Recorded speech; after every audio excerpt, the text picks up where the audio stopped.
Good morning mga idol, meron po sa atin dinala na Rosy 125.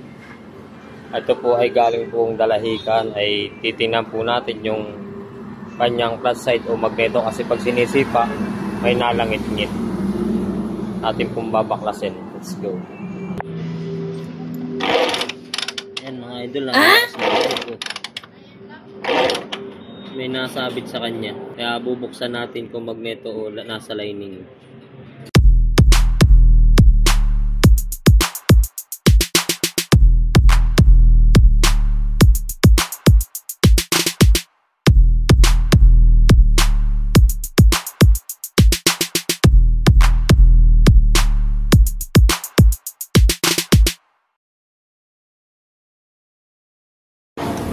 Mga idol, nabuksan ko na yung clutch side. Wala namang problema dun sa clutch side. Titiyan natin sa magneto kung naandun yung nasabit. Pero mamaya babaklasin din natin yung clutch housing na yan. Baka naandun naman sa likod niya. Let's go. Mga idol, nakita ko na yung sira.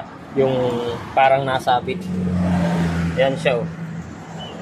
Umitaw na yung mga tornilyo dun sa magneto. Ayun. Ayun siya. Ngayon babaklasin na natin siya. Let's go.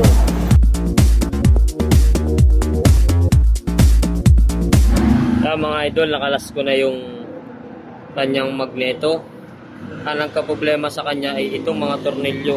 So, yung sinusuot dito sa butas. Dito. Naputol siya, luwag yung kabit. Naputol siya kaya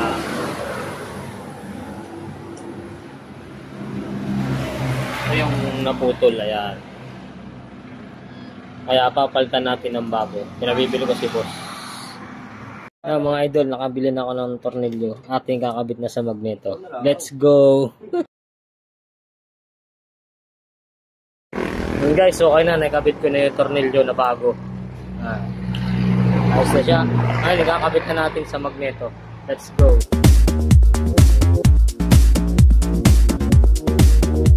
Mga idol, nakabit ko na si magneto, yung tornilyo.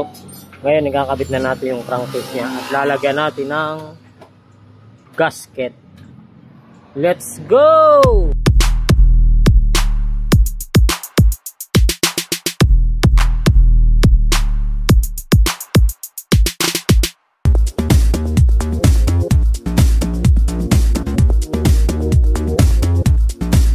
Mga idol, nakabit ko na yung crankcase niya ito sa starter. Ngayon, doon naman tayo sa kabila, sa clutch lining. Tatakluban na din natin kasi wala namang problema yung kabila. Nandito ang problema. Let's go!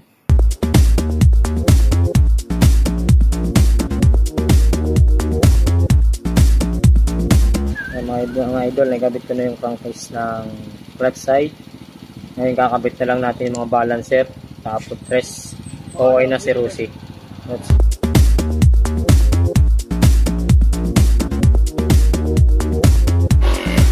Mga idol, okay na po yung Rosy natin. Nakabit na namin. Nalagyan na ng langis. Ngayon ay paanda rin na lang. Ang problema ay wala yung susi at nasa may-ari. Mamaya po antayin po natin yung may-ari at ating i-video siya pagka napaandar na.